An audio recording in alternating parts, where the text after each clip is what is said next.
माइंडिया, mind of India.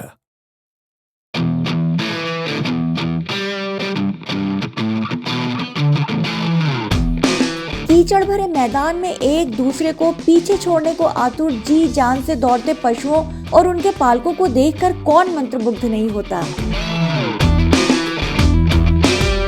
लेकिन इससे भी अचंभित करने वाली बात यह है कि इन साधारण से दिखने वाले मैदानों में विश्व रिकॉर्ड्स बन रहे हैं। कंबला के मैदान में आपका स्वागत है।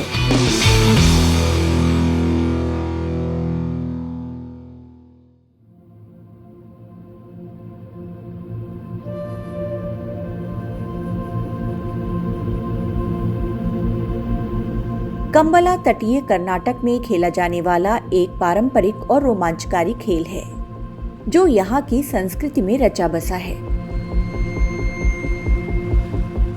हर साल उप्पिनगंडी में हो रहे इस कार्यक्रम की तरह ही कई कार्यक्रम होते हैं जहाँ हजारों की संख्या में ग्रामीण मनुष्यों और पशुओं की टीमों को एक दूसरे से दौड़ लगाते हुए देखने के लिए आते हैं।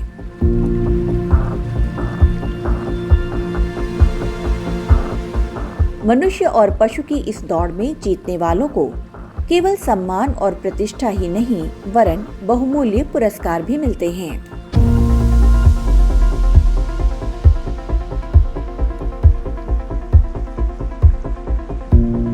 कभी तुलुनाडु कहे जाने वाले इस क्षेत्र के लोगों के लिए कंबला केवल एक दौड़ नहीं बल्कि उनकी पहचान और परंपरा का एक समृद्ध हिस्सा है।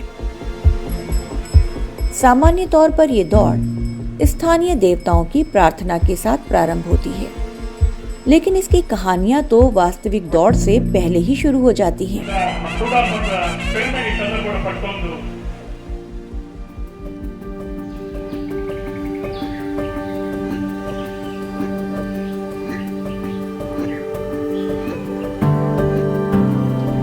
भैंसें कंबला का एक अभिन्न अंग हैं, वैसे ही जैसे उनके पीछे के पुरुष।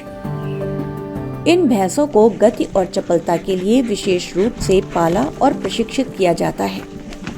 उन्हें प्रदर्शन का शक्ति केंद्र बनाने के लिए कठिन प्रयास और जीवन पर्यंत समर्पण की आवश्यकता होती है।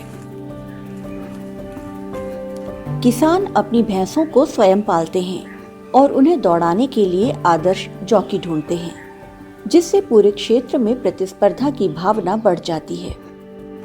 खेती की पृष्ठभूमि के बाद भी कई किसानों का जीवन इस पारंपरिक खेल के साथ गुथा है, क्योंकि इस खेल के लिए उनका जोश, समर्पण और जीत की ललक इतनी आकर्षक है कि वे इसे छोड़ नहीं सकते। चाहे खेल में जोशीले किसान हो या फिर खेती में सफल किसान, सभी ने इस पारंपरिक खेल को अगले स्तर तक ले जाने में योगदान दिया है। दौड़ के मानक को ऊंचा करने के लिए आधुनिक सुविधाएं हैं, जिसमें अभ्यास दौड़ की सुविधा और ट्रैक है, बड़ा स्विमिंग पूल और मैदान है, जिनमें भैंसों और उनके जॉकी के रहने, देखभाल तथा प्रशिक्षण की व्यवस्था है। इन आधुनिक सुविधाओं ने कंबला के नए रिकॉर्ड्स बनने में महत्वपूर्ण भूमिका निभाई, जिससे कंबला को अंतर्राष्ट्रीय प्रसिद्धि प्राप्त हुई। कंबला की उत्पत्ति उस समय हुई जब किसान पानी से भरे खेतों में बुआई के लिए जमीन तैयार करने के लिए अपनी भैंसों को इन खेतों में चलाया करते थे। तो भैंस चलाने की ये प्रक्रिया एक हल्की फुल्की दौड़ में बदल गई, जिसने धीरे धीरे आज की दिल थामने वाली भारी भरकम प्रतियोगिता का रूप ले लिया। भैंस और उनके जॉकी आकर्षण का केंद्र हैं। इन विशेष भैंसों की नारियल के तेल से मालिश की जाती है और जीवंत रंगों के सुंदर वस्त्रों से सजाया जाता है, जिससे उत्सव का उत्साह और बढ़ जाता है। जैसे जैसे भीड़ इकट्ठी होती जाती है, वातावरण की ऊर्जा भी बढ़ती जाती है, लेकिन इस समय मनुष्य और भैंस दोनों ही अपनी शक्ति को नियंत्रण में रखते हैं।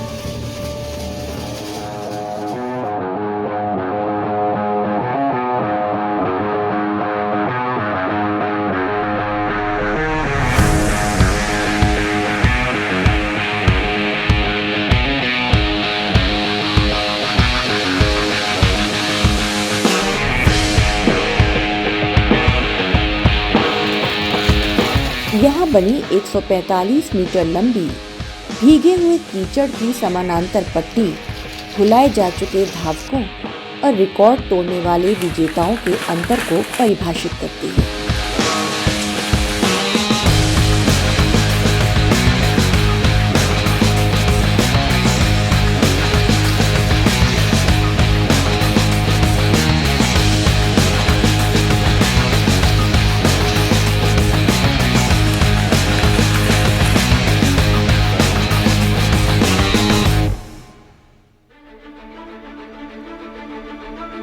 कुछ लोगों ने कंबला को प्रसिद्धि के इस शिखर पर लाने में महत्वपूर्ण योगदान दिया है, जैसे श्री गुणपाल जी। कंबला की कला और शिल्प की रक्षा के लिए अकादमी शुरू करने और मनुष्य और भैंसों दोनों को उनकी सर्वश्रेष्ठ क्षमताओं के प्रदर्शन के लिए प्रशिक्षित करने से दौड़ के मानकों को ऊंचा करने में सहायता मिली है। हमारे विश्व रिकॉर्ड तोड़ने वाले जॉकी श्रीनिवास गौड़ा इसी अकादमी से आते हैं। इन्हीं दौड़ों में से एक दौड़ में उन्होंने अपने पशु के साथ मिलकर कंबला की इस सांस्कृतिक विरासत को अंतर्राष्ट्रीय इतिहास की किताबों में पहुंचा दिया। ಎಲ್ಲರೂ ಖುಷಿ ಪಡುವ ವಿಷಯನೇ ಅಂದರೆ ಇಷ್ಟು ಕಷ್ಟಪಟ್ಟು ಈ ಕೋಣಗಳನ್ನು ಸಾಕಿ ಅದನ್ನು ಒಂದು ಹತೋಟಿಗೆ ತರಬೇಕಂದ್ರೆ ತುಂಬ ಶ್ರಮ ಇರುತ್ತೆ। ಇದರ ಜೊತೆಗೆ ಯಜಮಾನರ ಶ್ರಮ ಕೂಡ ಇರುತ್ತೆ, ಅದನ್ನು ಸಾಕಲಿಕ್ಕೆ ತುಂಬ ಕಷ್ಟ।